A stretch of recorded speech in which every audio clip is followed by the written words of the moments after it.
And it was just phonetic spelling, but I didn't rehearse it that way. So this was Goldie Hawn's fault. Welcome to Watch Mojo, and today we're counting down our picks for the top 10 Oscar scandals. It's actually made by South Korea.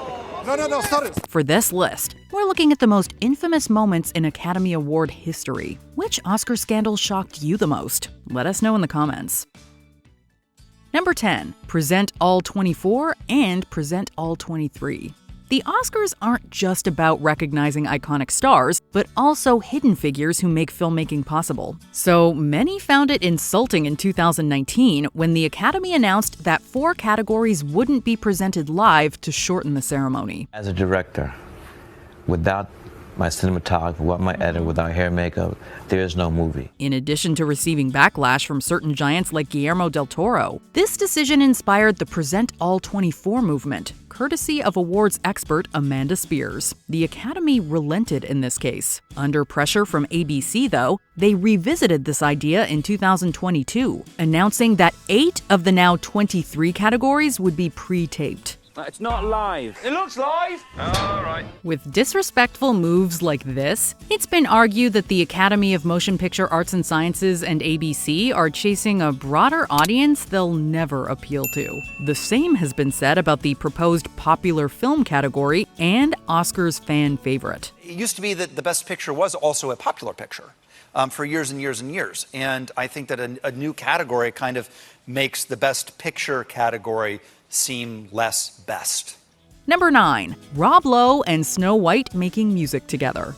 Even Rob Lowe criticized the popular film Oscar idea, and this is coming from someone who participated in another Oscar controversy. Every February, you will see me on the list of Oscar embarrassments every year. For the 1989 Oscars, producer Alan Carr enlisted Steve Silver to helm an overly long, cringe-worthy opening musical number based on his Beach Blanket Babylon musical review. Along with several Golden Age stars, the number featured Lowe singing a send-up of Proud Mary with Eileen Bowman as Snow White. The Golden Age stars were not as you remember them.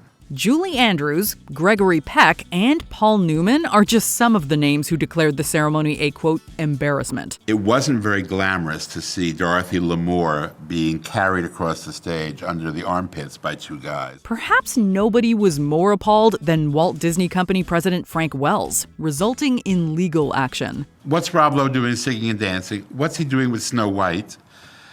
Who is that old lady in the background? Disney dropped the lawsuit after Academy President Richard Kahn apologized, but Lowe's sex tape scandal wouldn't help the matter. These idiots couldn't even figure out how to say the Best Picture 2 years ago, and I'm still the problem? Right? Number 8, abrupt Best Actor ending. It only makes sense to end the Oscars with Best Picture. Saving the best for last, huh, Bart? In 2021, though, the show closed with Best Actress and Best Actor. The producers likely wanted to leave viewers on an emotional high, with perceived frontrunner, the late Chadwick Boseman, being honored. Instead, the Oscar went to an absent Anthony Hopkins, who didn't want to travel from Wales to California. We understand why, since Hopkins was in his 80s and the ceremony occurred during a pandemic. Plus, Hopkins already had an Oscar and assumed Boseman would win. While Hopkins offered to zoom in, the producers refused. Hopkins later released an Instagram message, paying respects to Boseman. Very grateful to the Academy and thank you.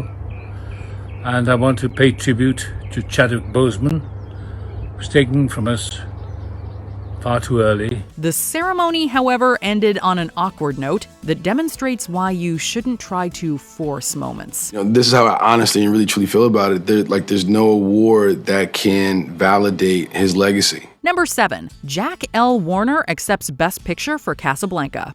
Casablanca remains one of the most deserving Best Picture winners ever. What about us? We'll always have Paris. We didn't have, we lost it until you came to Casablanca. We got it back last night. When I said I would never leave you. There's just one thing that soured its victory. Hal B. Wallace, the film's producer and a key creative force, rose up to accept it. Before Wallace knew it, studio head Jack L. Warner was already on stage claiming the Oscar. A, quote, humiliated and furious Wallace tried making his way down the row, only to be blocked by the Warner family. Let me at him! Let me at him! I'll tear him apart! Wallace would depart from Warner Brothers the following month, and even 40 years later hadn't, quote, recovered from the shock. It'd be almost another decade until the Academy started crediting producers in Best Picture rather than the studio. Jack Warner eventually won Best Picture for My Fair Lady, which saw some controversy in the Best Actress race. Number 6. Alone Yet Not Alone Original Song nomination rescinded.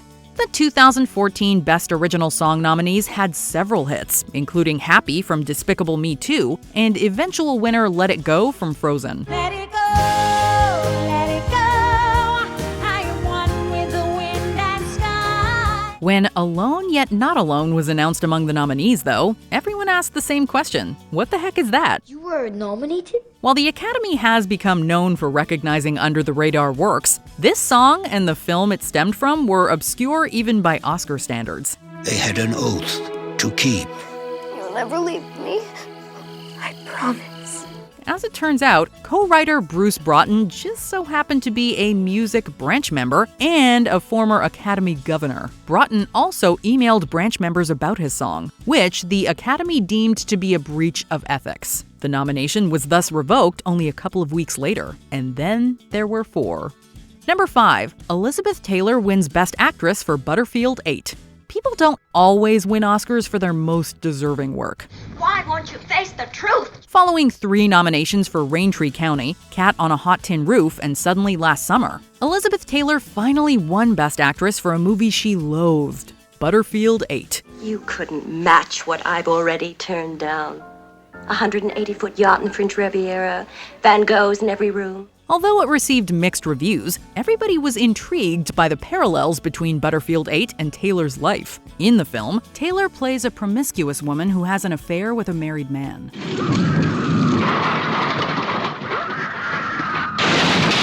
The media previously portrayed Taylor as a homewrecker due to her affair with Eddie Fisher, who was married to Debbie Reynolds. Oh, I'm dizzy. Help me. Shortly before the Oscars, Taylor nearly died from pneumonia, which many believe factored into her win. While Taylor graciously accepted, it was for a film that capitalized on a difficult chapter in her life. Number 4. Harvey Weinstein's Shakespeare in Love campaign. What is the play and what is my part? Remember when we said that the Academy shouldn't try forcing moments? The 1999 Oscars is another example. With Harrison Ford announcing Best Picture, it appeared that Indiana Jones would present an Oscar to Steven Spielberg for Saving Private Ryan.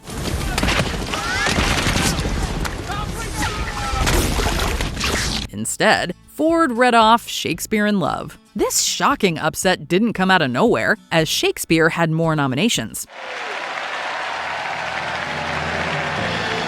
However, the win can largely be attributed to producer Harvey Weinstein, whose aggressive campaign included spreading negative comments against the competition. According to DreamWorks' Terry Press, quote, "They tried to get everybody to believe that Saving Private Ryan was all in the first 15 minutes.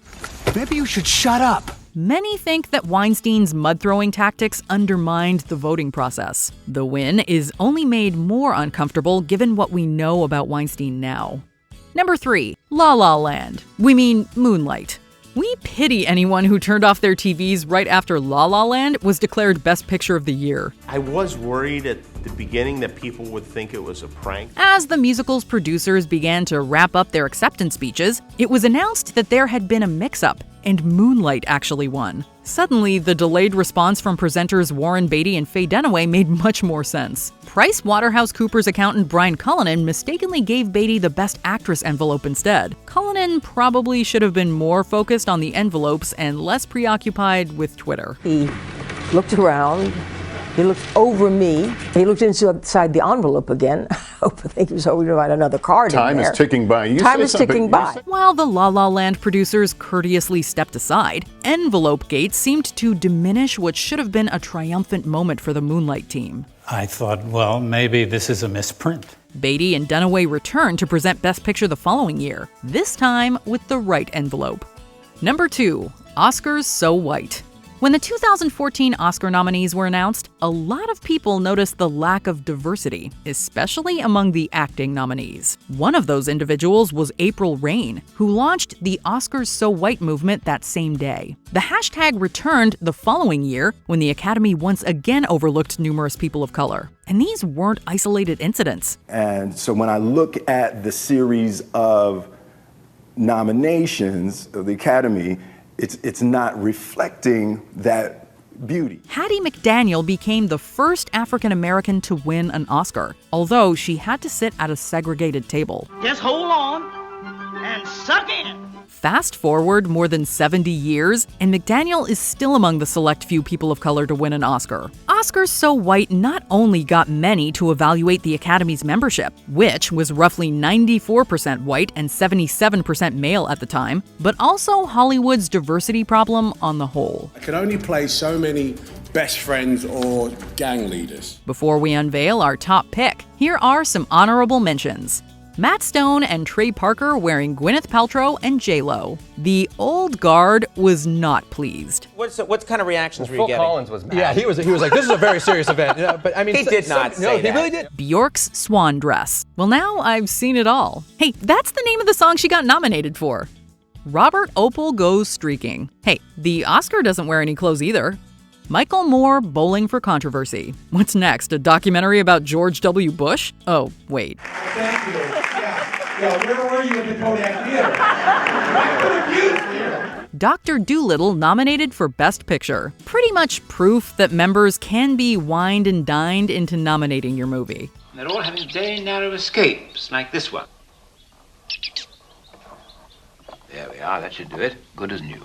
Before we continue, be sure to subscribe to our channel and ring the bell to get notified about our latest videos. You have the option to be notified for occasional videos or all of them. If you're on your phone, make sure you go into your settings and switch on notifications. Number 1. Not letting WatchMojo use clips from Oscar ceremonies. I am ordering you not to use that footage. Okay, not really, but come on, Academy, this is free publicity. We could do great things together.